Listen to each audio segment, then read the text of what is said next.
নমস্কার বন্ধুরা, আমি শ্রাবণী আর আমার গার্ডেনিং চ্যানেলে তোমাদের প্রত্যেককে স্বাগত। বন্ধুরা, অনেক দিন বাদে এলাম, তবে আজকে একটা তোমাদের খুব গুরুত্বপূর্ণ একটা ভিডিও নিয়ে চলে এলাম। এই সময়ের খুব জনপ্রিয় ফুল হলো ভিনকা, যেটা হাইব্রিড নয়নতারা নামে আমরা জানি।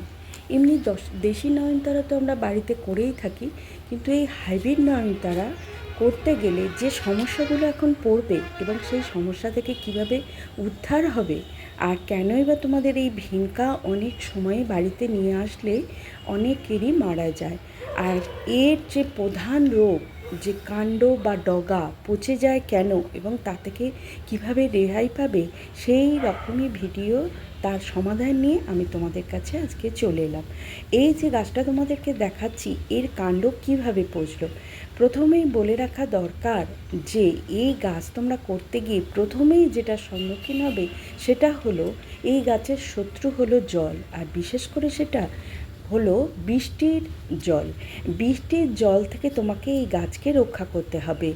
আর অনেক সময়ে বৃষ্টির জল কিন্তু প্রতি গাছের জন্যই বলতে পারি আমরা খুবই উপকারী, আর আশীর্বাদও বলতে পারো, কিন্তু এই গাছের জন্য সেটা অভিশাপ হয়ে দাঁড়ায়।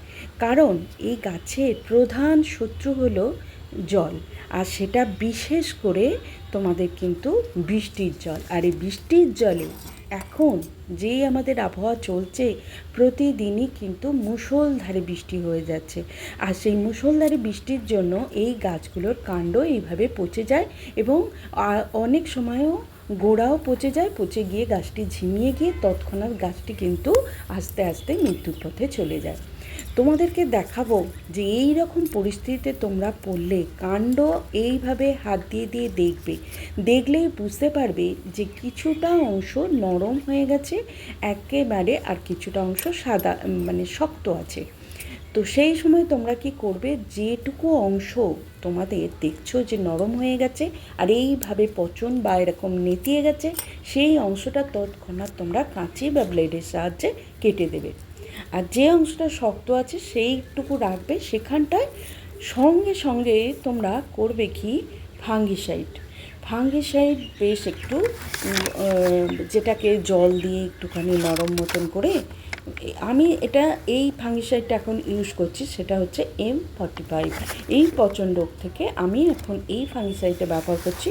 তো তোমরা যদি এই ফাঙ্গিসাইড না পাও, আমরা তো সাপ একদমই ব্যবহার করে থাকি, প্রত্যেকের বাড়িতেই থাকে, তো সেই ক্ষেত্রে সেটাও তোমরা একটুখানি, যেমন বলবো কি, একটু অল্প জল দিয়ে একটু ভালো রকমভাবে নিয়ে আগে ওই কাটা অংশে দেবে, এবং আরও কী করবে, অল্প ভালো রকম একটু গুলে নিয়ে গোড়ায় দেবে, কারণ গোড়ায় পচন রোগটা যেন না আসে, আর গোড়াই হচ্ছে গাছের প্রাণ।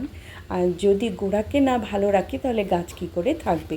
তবু কাণ্ডকে বারবার এইভাবে কেটে দিয়ে তোমরা এইভাবে ফাঙ্গিসাইড লাগিয়ে গাছটিকে কিন্তু বাঁচিয়ে নিতে পারবে, কিন্তু গোড়ায় পচন হলে গাছটি কিন্তু ঝিমিয়ে যাবে, আর তুমি তাকে যতই চেষ্টা করো সেই গাছ কিন্তু আর তুমি ফিরিয়ে আনতে পারবে না বন্ধুরা।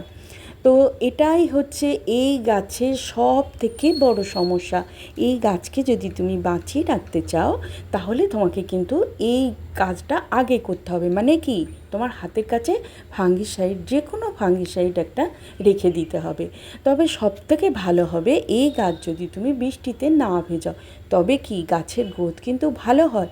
প্রথম একবার দুবার অল্প বৃষ্টির জল যদি তুমি নিয়ে নাও তো ঠিক আছে, কিন্তু এক নাগাড়ে প্রতিদিন বৃষ্টি, আর এখন তো বর্ষাকাল না, যদিও এটা গ্রীষ্মকাল, তবু আমরা এখন রোজ বৃষ্টি দেখছি, কিন্তু এই রোজ বৃষ্টিটা এর পক্ষে নেওয়া একেবারে সম্ভব নয়।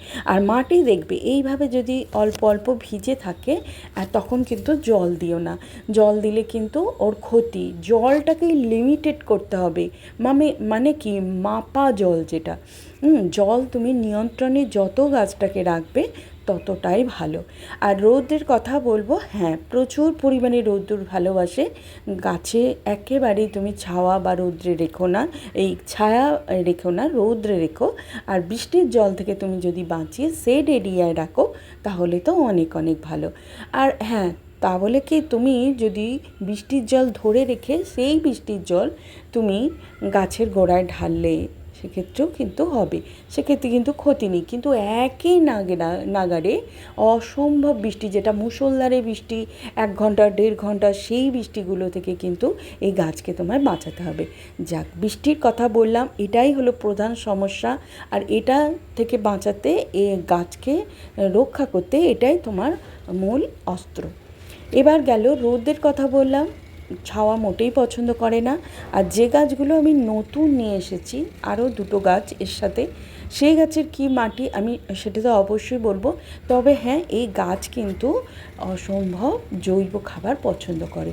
সেক্ষেত্রে তোমরা কি করবে, যে গোবর সার বা তোমাদের যেটা ভার্মি কম্পোস্ট, যে কোনো একটা তোমরা কিন্তু সপ্তাহে 2 মুঠো করে দিলে, কিন্তু ফাঙ্গিসাইড অবশ্যই তোমরা কিন্তু সপ্তাহে 1 দিন করে গোড়ায় অল্প দেবে এবং গাছে স্প্রে করবে। এইভাবে কিন্তু গাছটাকে তোমরা রক্ষা করবে। আর পিঞ্চিংয়ের সাহায্যে গাছ কিন্তু ঝাঁকড়া হয়। এই গাছ অসম্ভব যে ফুল দেখছো এবং বড় ঝাঁকড়া হয়ে যায় গাছটা, খুব অল্প দিনের মধ্যে গাছটা তৈরি হয়ে যায় ঝাঁকড়া মতন। তুমি পিঞ্চিং করবে, পিঞ্চিং করলে অনেক শাখা হবে আর অনেক তখন ফুল পাবে। এই তো গেল ফাঙ্গিসাইডের কথা বললাম, খাবারের কথা বললাম। যদি তোমাদের সম্ভব হয় বা ভালো লাগে, সেক্ষেত্রে তোমরা যদি রাসায়নিক সার দিতে চাও, সেখানে 10-26-26 4-5টা দানা, একটা 8 ইঞ্চি টবের জন্য। আর তোমরা একেবারে আইসক্রিম চামচের জন্য আইসক্রিম চামচের 1/2 চামচ লাল পটাশ দিতে পারো, সেটা নাও দিতে পারো। আর যারা জৈবভাবে তোমরা তোমাদের গাছকে দেবে, সেক্ষেত্রে কলার খোসাকে শুকনো করে তোমরা গুঁড়ো করে নেবে, মিক্সিতে গুঁড়ো করে নিয়ে সেক্ষেত্রেও সেটাও তোমরা দিতে পারো, যারা জৈব দেবে। আর যদি তোমাদের ইচ্ছা হয় রাসায়নিক দিতে পারো বা নাও দিতে পারো, ওটা একেবারে তোমাদের মতন। এইটা গেল তোমাদের খাবার। আচ্ছা, গাছের খাবারটা বলে দিলাম। এবার আসছো নতুন যে গাছ তোমরা কিনেছো। আর একটা কথা বলে নিই, এই গাছের কিন্তু প্রচুর পরিমাণে বীজ তৈরি হয়, বীজ থেকে দানা, সেই দানা যে বীজের, সেখান থেকে কিন্তু গাছ তৈরি হয়। এবার তোমরা গাছ তৈরি করতে পারো।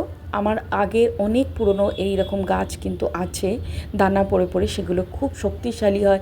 সে গাছগুলো কিন্তু এই রকম রেস্ট্রিকশান থাকে না যে বৃষ্টিতে এই গাছ হয়ে যায়, একেবারে না। তাহলে বন্ধুরা, আজ তাহলে আসি, দেখা হচ্ছে পরের